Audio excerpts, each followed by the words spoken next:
When a president orders an investigation into his own chief of staff, one of two things is happening.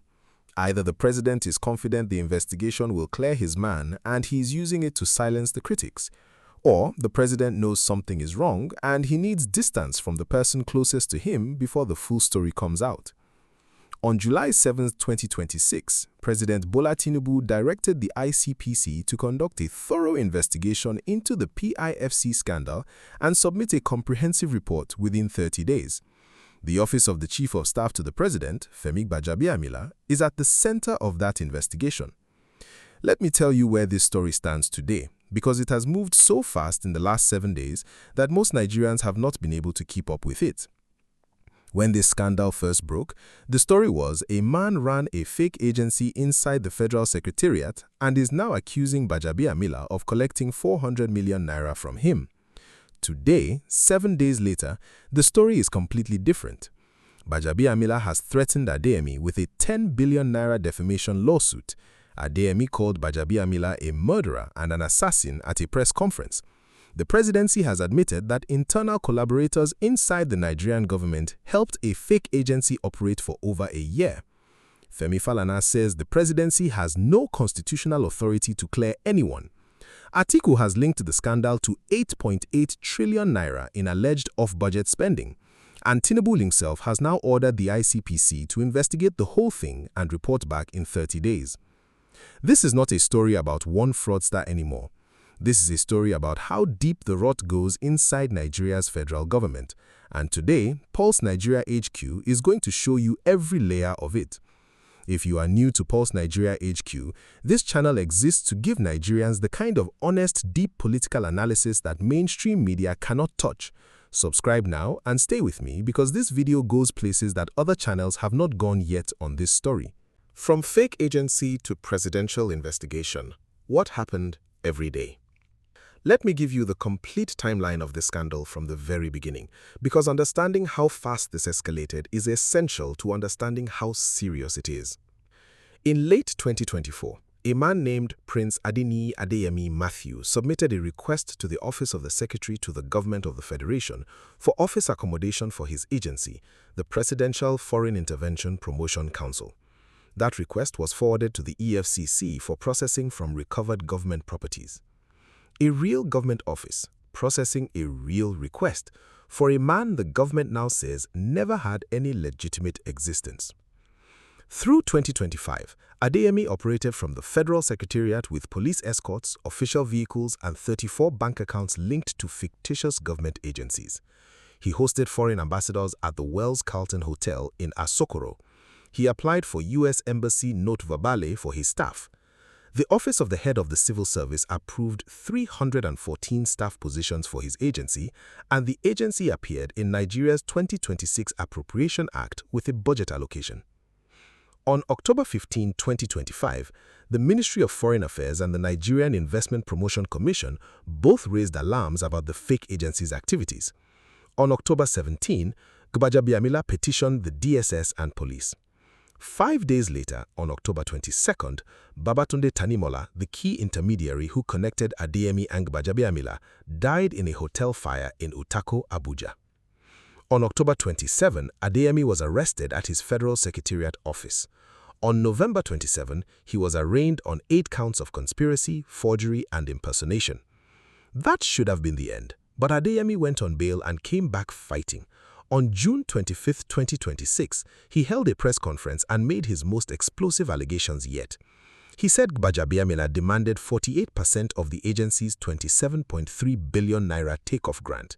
He said he paid 400 million naira already through intermediaries. He said 200 million naira remained outstanding, and he called Gbajabiamila a murderer and assassin on camera. On July 3 and 4, the presidency responded through its spokesperson Temitope Ajayi, admitting for the first time that internal collaborators within government institutions helped Adeyemi operate. Ajayi called Adeyemi an irredeemable con artist and said Gbajabiamila was his last straw. On July 6, Gbajabiamila's lawyer sent Adeyemi a letter signed by Senior Advocate of Nigeria Kemi Pinero, threatening a 10 billion naira defamation lawsuit. The letter demanded Adeyemi remove all videos, recordings, and transcripts from every platform, issue a full retraction and apology in 5 national newspapers, provide a written undertaking to stop making allegations, or face criminal defamation proceedings and a civil lawsuit for 10 billion naira in aggravated and exemplary damages. On July 7th, President Tinubu directed the ICPC to investigate the entire PFIPC scandal and all related matters with a comprehensive report due within 30 days. That is today's most important development.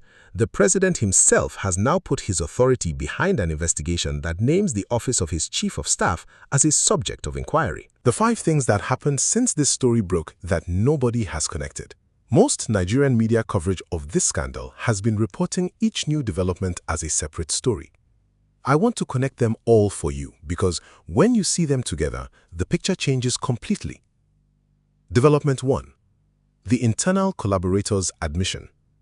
When the presidency's own spokesperson said on record that internal collaborators are not in doubt, he did something that cannot be taken back. He confirmed that real Nigerian government officials in real government offices helped a fake agency operate for over a year. He did not say who they are. He did not say how many they are. He did not say whether they are still in their jobs today, but he confirmed they exist. And now the DSS, the police, and the EFCC are looking for them inside the government system that Gbajabiamila oversees as Chief of Staff. Development 2. The 90 billion naira defamation letter. Gbajabiamila's legal response to Adeyemi's allegations is a demand for 90 billion naira, not a demand for a police investigation. A man who is completely innocent of every allegation made against him would typically want the police to investigate and clear his name publicly. A defamation lawsuit silences the accuser. It does not address the substance of the allegation. The choice to lead with a 90 billion naira threat rather than a demand for immediate independent investigation is a strategic choice that every Nigerian should think about carefully. The detail that changes the entire narrative. Here is the fact that has received almost no attention in the coverage of this scandal. The presidency's own spokesperson admitted that Adeyemi submitted a request for office accommodation to the Office of the Secretary to the Government of Federation and that the request was forwarded to the EFCC for processing. That request was submitted. It was processed. It moved through official government channels. If Gbajabiamila, as Chief of Staff, had no knowledge of a man who was simultaneously submitting office requests to the SGF's office, hosting foreign ambassadors, and operating 34 bank accounts for fictitious agencies, the question is not whether Gbajabiamila is corrupt. The question is what the Chief of Staff actually knows about what is happening inside the government he is supposed to coordinate. Development 3. Femi Falana's intervention. Nigeria's most respected human rights lawyer has publicly stated that the presidency lacks the constitutional authority to exonerate anyone in this scandal. He has called for an independent ICPC investigation into both Gbajabiamila and Adeyemi. Falana's voice carries legal weight that no opposition politician's voice carries. When Falana says the presidency cannot clear its own chief of staff, that is not a political attack. That is a constitutional argument that stands on its own merits. Development 4. Atiku's 8.8 trillion naira off-budget spending allegation.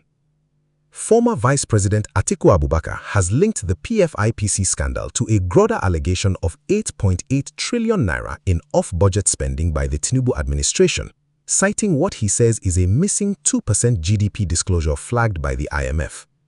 Whether that specific connection is legally established or not, the political effect is to transform this from a story about one fake agency into a story about systemic financial opacity at the highest level of the Nigerian federal government. Development 5. The Kwankwasịa movement's 24 billion naira question. Kwankwaso's political organization has formally demanded a public explanation for how 24 billion naira was allegedly budgeted for a non-existent agency. That number is significantly larger than the 573 million naira salary line that was initially reported. If 24 billion naira in total appropriations were linked to the PFIPC across all budget lines, the scale of this scandal increases by a factor that no official statement has yet addressed. Why Tinubu ordering the ICPC investigation is the most important development in this story. Let us talk about what Tinubu's July 7 directive to the ICPC actually means, because I think most coverage of this story has completely underweighted this development. When a president orders an anti-corruption agency to investigate a scandal involving his own chief of staff, there are three possible reasons. The first is that he is genuinely committed to accountability and believes the investigation will establish the truth and restore public confidence. The second is that he is trying to get ahead of a situation that is already out of control, and ordering an investigation is the least bad option available to him because the alternative is appearing to cover it up. The third is that he believes an ICPC investigation controlled within the executive branch is less dangerous than an independent judicial commission of inquiry that he does not control. Femi Falana has already identified the third possibility as a concern. He said publicly that an ICPC investigation ordered by the same presidency whose official is under scrutiny lacks the institutional independence required. The ICPC is a government body. Its budget comes from the government. Its leadership is appointed by the government. When the government orders the ICPC to investigate the government, the independence of that investigation is a legitimate question. That is why Falana, the ADC, and civil society groups are simultaneously calling for the same thing: an independent judicial commission of inquiry. Not an ICPC investigation, not a police investigation, a judicial commission with its own independent leadership, its own powers of summons, and its own accountability structure outside the executive branch. The question that exposes the real stakes. Here is the counterintuitive argument that most Nigerian political commentary is missing. Tinubu ordering the ICPC investigation may actually be good for Gbajabiamila in the short term, even if it looks like pressure. Here's why. The ICPC has 30 days to report. The report goes to Tinubu, not to the public. Tinubu can then decide what to do with it. If the ICPC finds nothing connecting Gbajabiamila directly to the fraud, Tinubu releases the report and says the chief of staff has been cleared by an independent anti-corruption body. If the ICPC finds something, Tinubu has options before it becomes public. An investigation that reports to the president is a very different animal than an investigation that reports to a court or to the National Assembly. That distinction is the reason Falana and others are demanding a judicial inquiry rather than an executive one, and it is the reason Tinubu's directive, while appearing to signal accountability, may actually be the most sophisticated damage control move available to him. The ICPC investigation also has a 30-day clock. It was ordered on July 7. That means a report is expected by approximately August 6. The Osun governorship election is on August 15. The 2027 election campaign season will be in full swing by September. Whether this investigation is completed before those political pressure points or conveniently delayed past them will tell you a great deal about its true purpose. Drop a comment right now and tell me honestly, do you think the ICPC investigation that Tinubu ordered will be genuinely independent, or is it designed to manage this story rather than expose it? I want every answer before we get to the section that shows you exactly what needs to happen next. Why Gbajabiamila is suing for 10 billion naira instead of demanding a police investigation? Let us examine the 10 billion naira defamation letter in detail because it reveals the Chief of Staff's legal strategy more clearly than any public statement he has made. The letter was signed by Kemi Pineiro, a senior advocate of Nigeria, on July 6th. It addresses 4 specific allegations from Adeyemi's June 25th press conference. The allegation that Gbajabiamila demanded 48% of the PFIPC takeoff grant, the allegation that he received 400 million naira through intermediaries, the allegation that he is involved in efforts to conceal wrongdoing, and the allegation that he is a murderer and an assassin.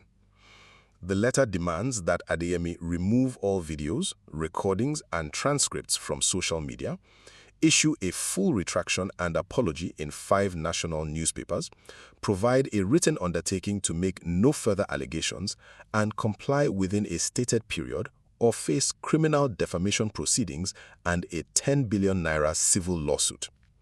Now, let us think about what this letter does and does not do. It threatens legal consequences for making the allegations. It does not provide documentary evidence that the allegations are false. It does not point to bank records showing no payment was received. It does not point to phone records showing no communication between Gbajabiamila and Adeyemi about the agency's finances.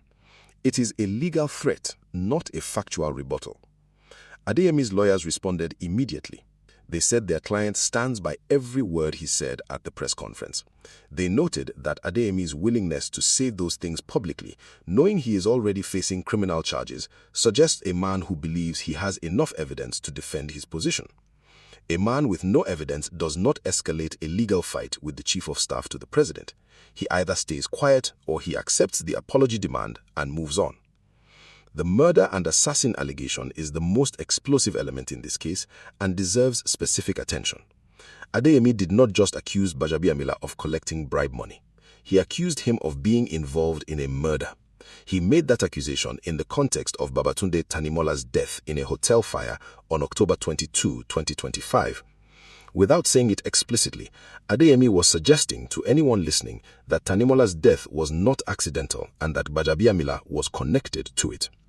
That allegation, if made without evidence in a courtroom, would be dismissed, but Adeyemi made it at a press conference. It is now in the public domain. The 10 billion naira defamation letter addresses it as defamatory, but does not address the underlying question: what actually caused the fire at the Otako Hotel? Was there a police investigation? Was there a coroner's inquest? Has anyone established independently that Tanimola's death was accidental? Those questions have not been answered publicly by anyone. Why Gbajabiamila is suing for 10 billion naira instead of demanding a police investigation? Let us examine the 10 billion naira defamation letter in detail because it reveals the Chief of Staff's legal strategy more clearly than any public statement he has made. The letter was signed by Kemi Pineiro, a senior advocate of Nigeria, on July 6th. It addresses 4 specific allegations from Adeyemi's June 25th press conference. The allegation that Gbajabiamila demanded 48% of the PFIPC takeoff grant, the allegation that he received 400 million naira through intermediaries, the allegation that he is involved in efforts to conceal wrongdoing, and the allegation that he is a murderer and an assassin. The letter demands that Adeyemi remove all videos, recordings, and transcripts from social media, issue a full retraction and apology in 5 national newspapers, provide a written undertaking to make no further allegations, and comply within a stated period or face criminal defamation proceedings and a 10 billion naira civil lawsuit. Now, let us think about what this letter does and does not do. It threatens legal consequences for making the allegations. It does not provide documentary evidence that the allegations are false. It does not point to bank records showing no payment was received. It does not point to phone records showing no communication between Gbajabiamila and Adeyemi about the agency's finances. It is a legal threat, not a factual rebuttal. Adeyemi's lawyers responded immediately. They said their client stands by every word he said at the press conference. They noted that Adeyemi's willingness to say those things publicly, knowing he is already facing criminal charges, suggests a man who believes he has enough evidence to defend his position. A man with no evidence does not escalate a legal fight with the Chief of Staff to the President. He either stays quiet or he accepts the apology demand and moves on. The murder and assassin allegation is the most explosive element in this case and deserves specific attention. Adeyemi did not just accuse Gbajabiamila of collecting bribe money. He accused him of being involved in a murder. He made that accusation in the context of Babatunde Tanimola's death in a hotel fire on October 22, 2025. Without saying it explicitly, Adeyemi was suggesting to anyone listening that Tanimola's death was not accidental and that Gbajabiamila was connected to it. That allegation, if made without evidence in a courtroom, would be dismissed, but Adeyemi made it at a press conference. It is now in the public domain. The 10 billion naira defamation letter addresses it as defamatory, but does not address the underlying question: what actually caused the fire at the Otako Hotel? Was there a police investigation? Was there a coroner's inquest? Has anyone established independently that Tanimola's death was accidental? Those questions have not been answered publicly by anyone. The 5 signals that will tell you where this story goes. Here is exactly what to watch as this scandal continues to unfold, because the next 30 days will either resolve this crisis or deepen it beyond what anyone currently expects. The first signal is the ICPC report. It is due to Tinubu by approximately August 6th. Watch whether it is released publicly or quietly delivered to the president and never heard from again. Watch whether it addresses all 5 of the key questions: the budget lines, the CBN accounts, the head of service approval letter, the Tanimola death, and the role of internal collaborators. An investigation that fails to address all 5 questions is not an investigation. It is a report designed to satisfy a deadline. The second signal is the National Assembly. Watch whether any committee chairman in the Senate or the House calls hearings specifically on the budget allocation to the PFIPC. The National Assembly approved the budget. That means members of the appropriations committees approved a line item for an agency that did not exist. Either they did not know, which is a governance failure, or they knew, which is something much worse. The Assembly has a constitutional responsibility to investigate its own appropriations process. Watch whether it exercises that responsibility or goes quiet. The third signal is the July 27th court date. Adeyemi returns to the Federal High Court in Abuja on July 27th. If his legal team introduces new documentary evidence at that hearing, evidence of payments or communications that has not yet been made public, it will enter the court record and become accessible to journalists. Watch what happens in court on July 27 with as much attention as you are currently giving to press conferences. The fourth signal is whether Femi and Anu are arrested. 2 co-conspirators at large in a scandal involving the Chief of Staff to the President is extraordinary. Watch whether any arrest is made before or after the ICPC report deadline. The timing of those arrests, if they happen, will tell you something important about the investigation's priorities. The fifth signal is whether Gbajabiamila steps aside. No formal request has been made for him to leave his post pending investigation. Tinubu has not indicated he is considering it, but watch whether any APC governor, any senior party figure, or any National Assembly leader publicly calls for Gbajabiamila to stand aside temporarily. The first person from inside the APC to make that call will tell you that the political calculation inside the party has shifted. Here is where this story stands today. A fake agency operated inside the Nigerian government for over a year. The presidency admits internal collaborators made it possible. The key witness who could have told us who those collaborators are died in a hotel fire the day after the police received the Chief of Staff's petition. Tinubu has ordered an investigation into his own Chief of Staff's office with a 30-day deadline, and 2 co-conspirators remain at large. This is not a story about one fraudster who got caught. It is a story about a system so thoroughly penetrated by corruption that a man could maintain 34 fake bank accounts, receive head of service approval for 314 staff positions, appear in the national budget, and host foreign ambassadors, all without anyone in authority stopping him for more than a year. Whether the ICPC investigation finds the truth in 30 days, or whether it becomes another Nigerian institutional process that produces a report nobody reads and accountability nobody faces, will tell us something fundamental about whether this government is capable of policing itself. The clock started on July 7th. We have approximately 30 days to find out. If this analysis gave you the full picture of what is really happening with the PFIPC scandal, share it with one Nigerian who needs to see it. Like this video, subscribe to Pulse Nigeria HQ, and tell me in the comments, do you think Tinubu's ICPC investigation will actually find anything, or is this designed to manage the story until the 2027 election? I will see you in the next one.